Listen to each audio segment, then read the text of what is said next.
Hello, Virgo. Welcome to the Plaid Sheep Oracle. Virgo. Really nice, Virgo. We start with the rose. The blossoming. Beauty, springtime, summertime. Now, something to note is that it is number 16 in this deck. And this is a French oracle deck. It is that, in case you're interested. I bought it in Paris. So I don't think, it's clearly not an intentional association to the tower in the tarot. And this is interesting for two reasons. One, because the tower itself does appear, but also because the visible underlying is in fact the tower in this deck.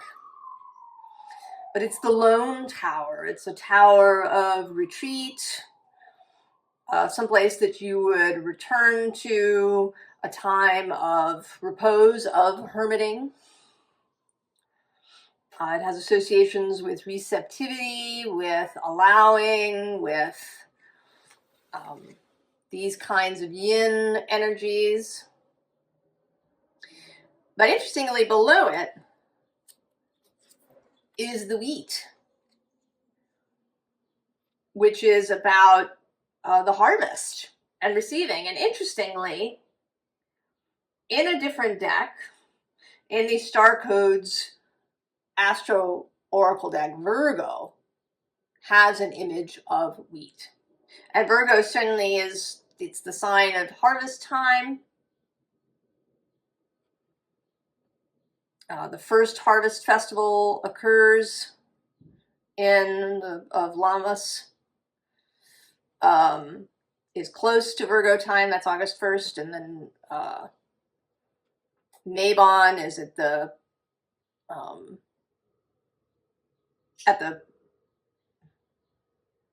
autumnal, I don't know why that word wouldn't come out, the autumnal equinox, Virgo, this fall space. So something has been growing while you've been in retreat. Something has been growing. Now, interestingly, in the unseen underlying is the urn. And in this deck, the urn talks about inheritance.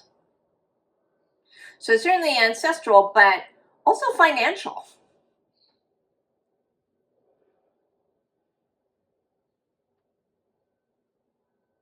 And I'm not at all saying that somebody you know is going to die and leave you money. It's more like you receiving your inheritance that's been waiting for you. It has a little bit of a, right, like a fairy story vibe where there's a child character who, when they reach the age of 18 or 21, receives an inheritance, receives something. So there is something that has been waiting for you.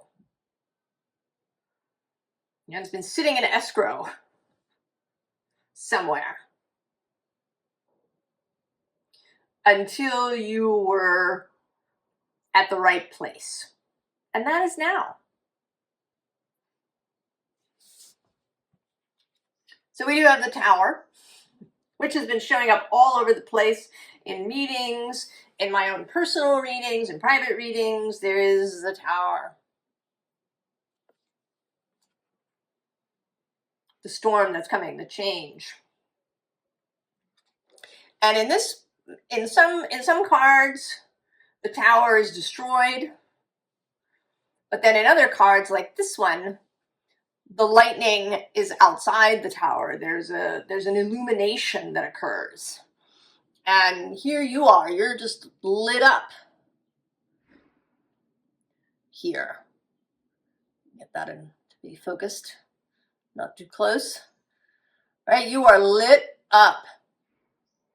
And you're outside the tower. Below is this Hierophant, and it's mostly that he is outside the building. He has a very hermity look in this deck, but he's moving out of the building.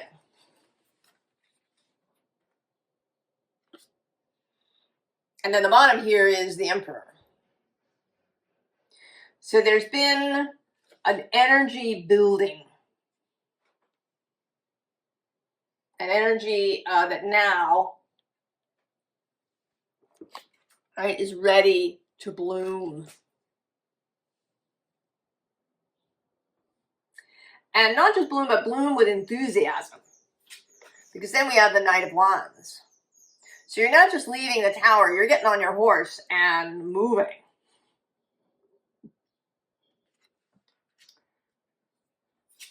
Three of Pentacles, you are getting down to work.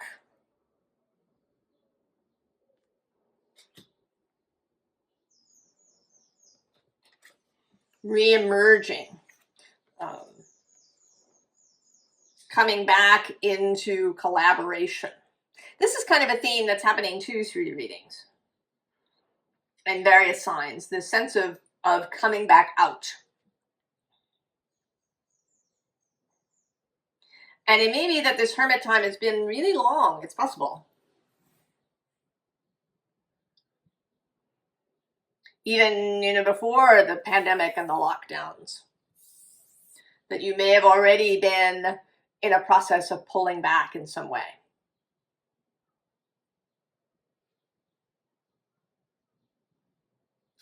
And then we have these two cards that I feel like sort of go together. There's this Nine of Wands with this person who's right at the gate.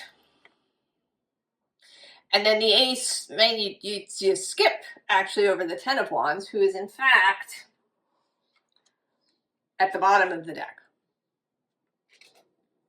You skip right over that, straight to the Ace.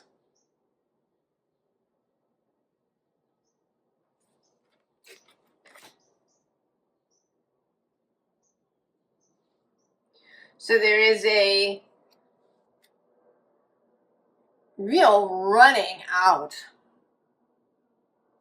I don't usually listen to music when I am shuffling and laying out the cards, but I felt like it this morning.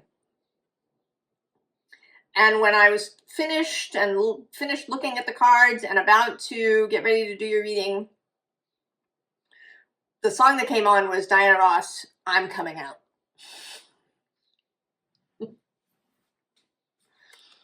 Right below that is this Reformation card, Reformation. The bottom of the deck here is the Mental Health card.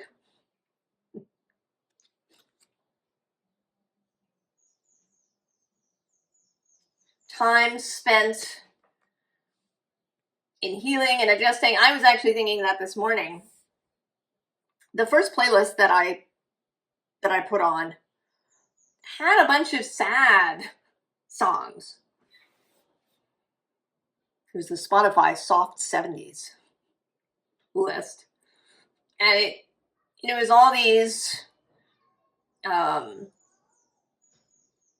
these kind of heartbroken songs. And I was thinking that I didn't, when you listen to a song, sometimes you get sucked into that. And I was thinking that's not necessary. You can listen to a song about tragedy and heartbreak and not take that on. That's the song. It doesn't have anything to do with you.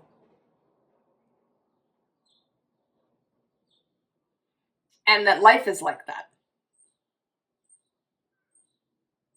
Now, I would normally think of Virgo as a sign that has good boundaries in that way, that is very, good at choosing what it wants.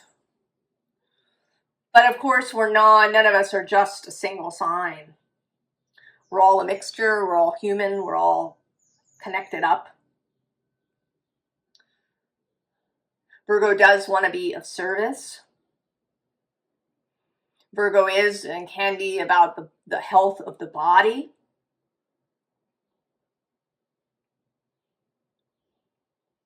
And the integrity of that.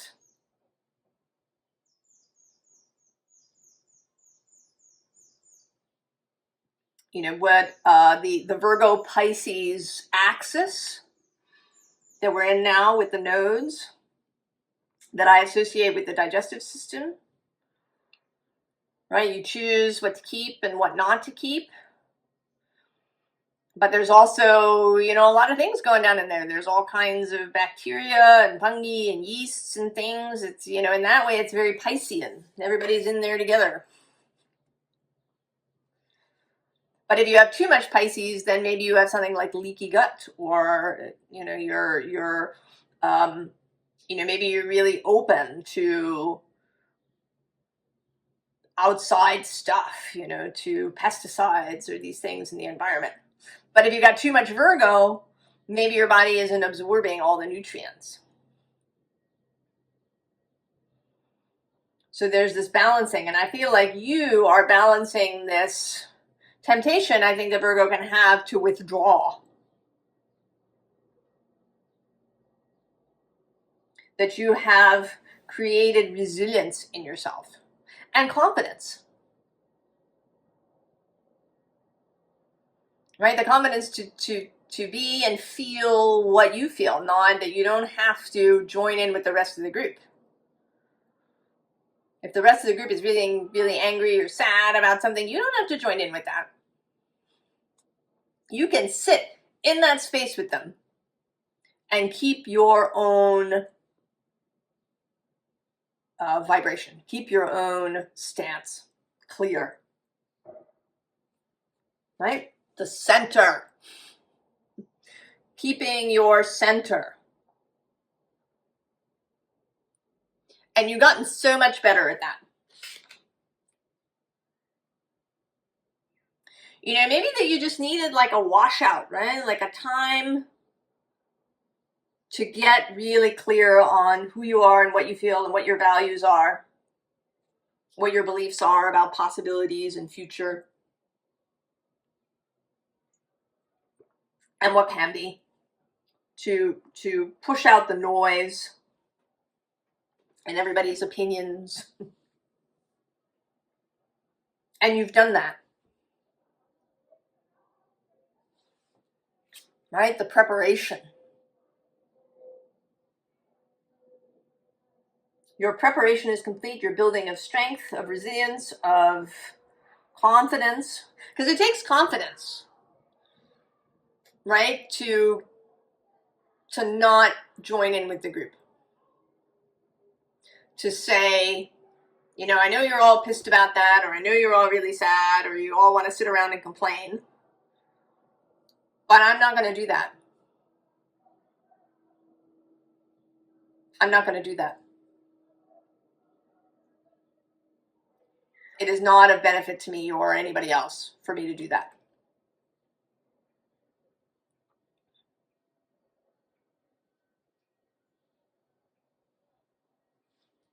And that's confident. And then we have life.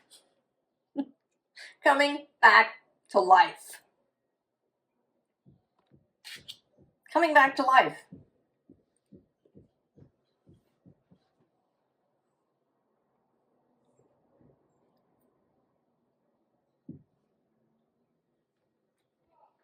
Uncharted.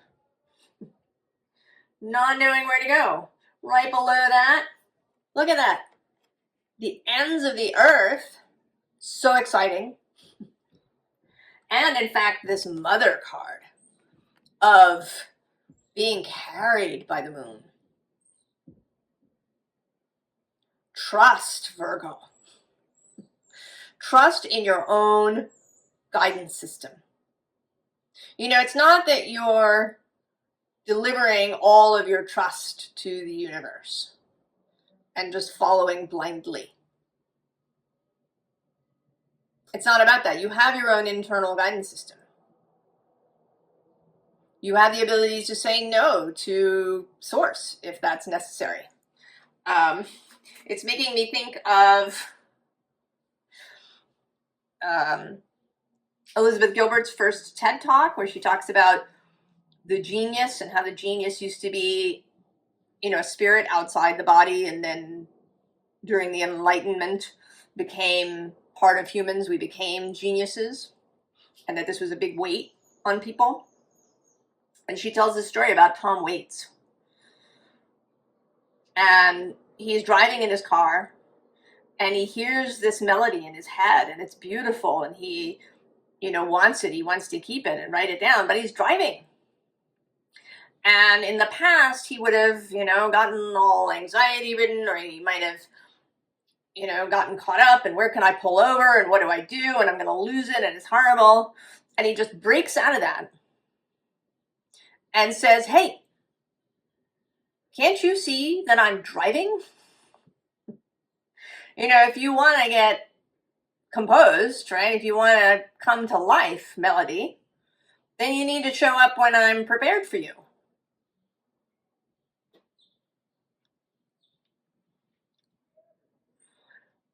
And so I think that you've been learning all kinds of boundaries. Because that's no good either. I mean, do you know, maybe you know people who seem to be kind of uncontrolled channels. They just get, tons of streams of information and they can't make sense of it.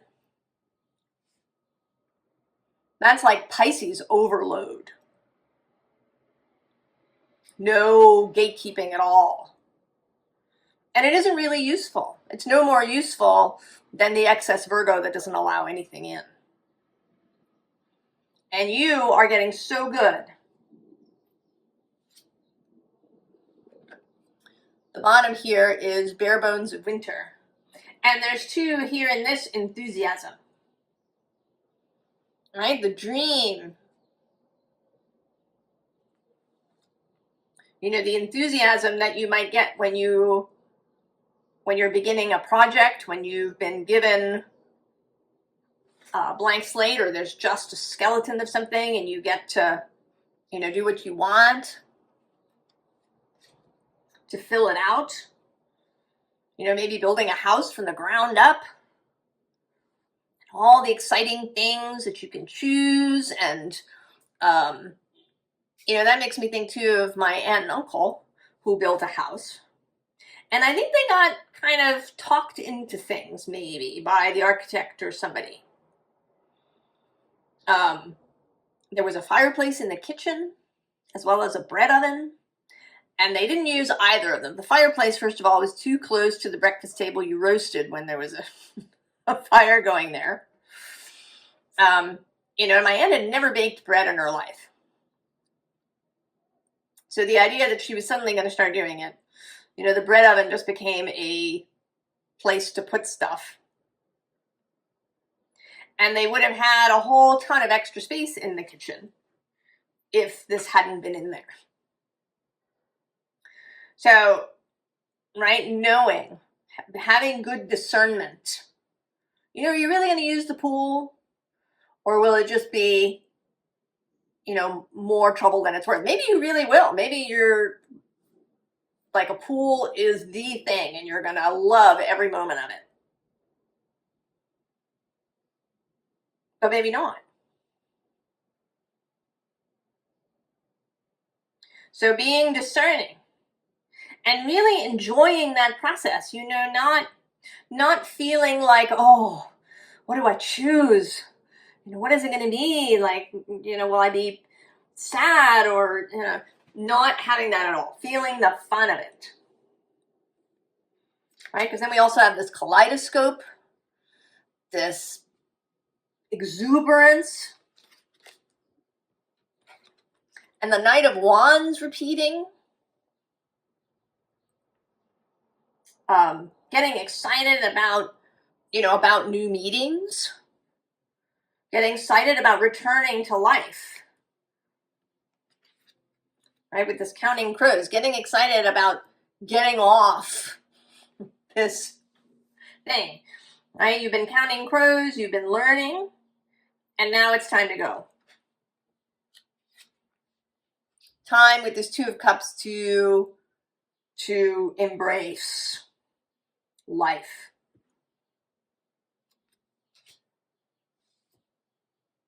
to see making choices as something that's really fun and juicy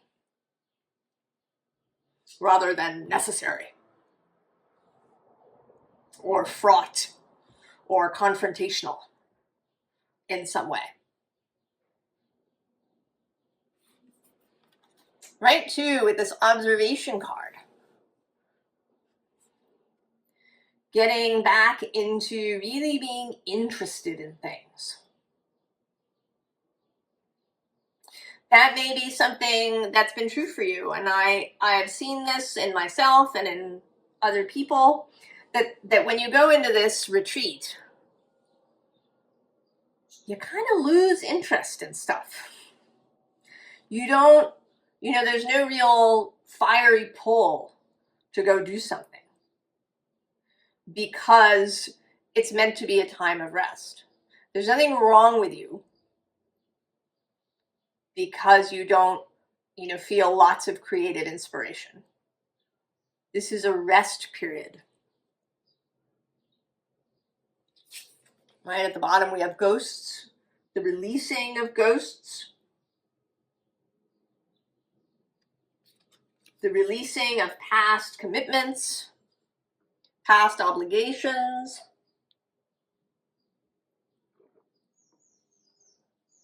Maybe releasing the past just in general.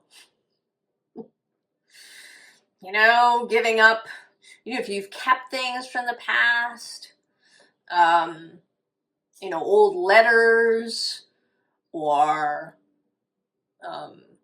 perhaps you've saved old text streams or old emails from people, or, maybe you have a ton of photographs from the past,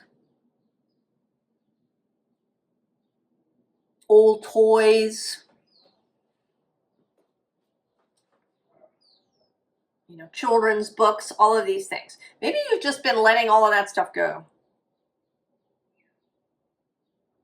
That you've been removing. It's like it's like all of these branches are sort of attached to her in some way. They're, she tries to move. It's like brambles that are stuck on.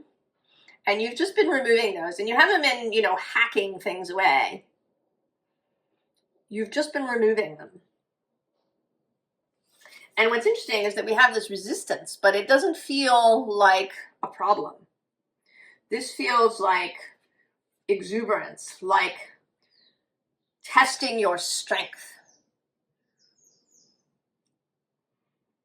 and finding that you're stronger than you thought. Below that is commitment. And then we have risk, which now just feels exciting.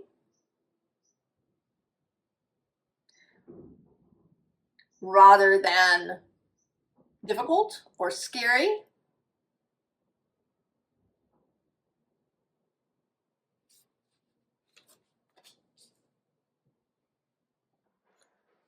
Sorry, small pause there to check on something. So, right, taking risks sounds juicy now. And then interestingly, this memory card, which, talks about crows remembering people's faces, actually feels like, right, leaving. Not getting mired in memory. Letting stuff go. And then the scavenge is really interestingly coming out as enthusiasm. It's kind of this observation card. Curiosity. That it's not that you need to scavenge because you don't have enough. It's that you're getting interested in things again. You're, rooting around and stuff to find, possibly treasure. It's not about lack or desperate need. It's about curiosity.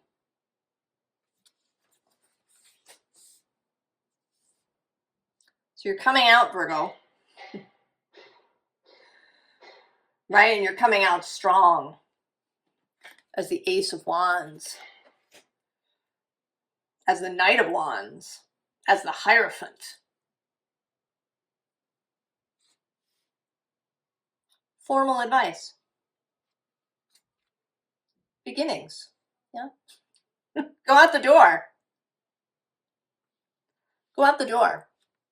Below that is abundance. And actually, I'm just seeing now, focus. Oh, look, and resilience, and release, and acceptance, right? Meeting up with people again, and blossoming. I'm going to stop there.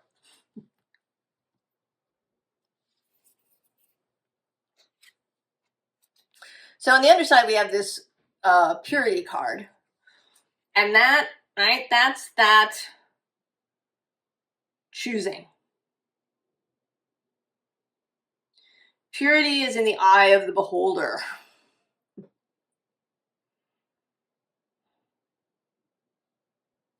You are keeping your stuff clear. You know who you are. That doesn't mean that you'll never change your opinions or beliefs about stuff. If something compelling comes along, you can change. But you do it yourself on your own terms, not because you're trying to fit in or make somebody feel better or stay safe or any of these kinds of things. Dark Moon, the void, where you've been.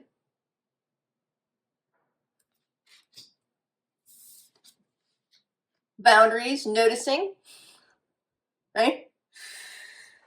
Right, choosing your own, knowing how to change them, knowing what to allow in and what not. And also knowing when, how to expand. Knowing how to pop the bubble when that's appropriate.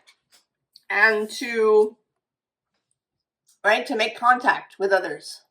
I mean, this says self-reflection, and yes, keeping yourself in mind, having a really good relationship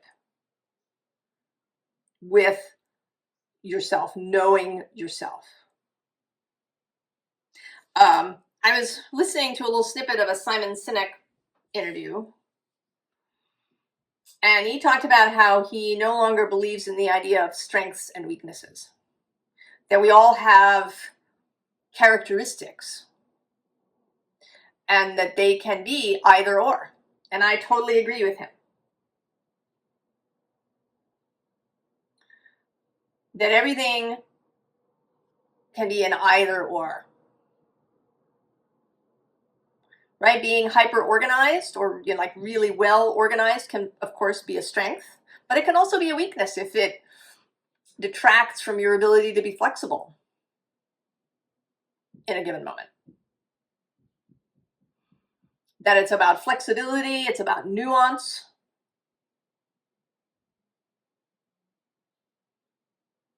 So really, you really know yourself, Virgo. I mean, that's a Virgo strength, a Virgo.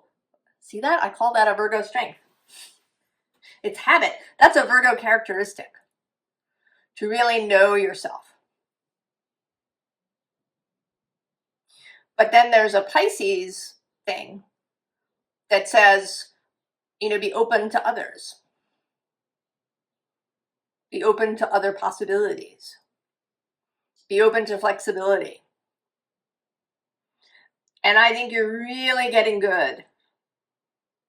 And this may, blossom even further as we continue through this nodal aspect until next year, when the nodes switch again into Aquarius and Leo. But I think you're doing great, Virgo, and I hope you feel good. And I hope you're feeling this, right? That the juices are flowing again. And that you're ready to come back to life with confidence in yourself and with juice. for life. I wish you the very, very best, Virgo, and I will see you next time. So long.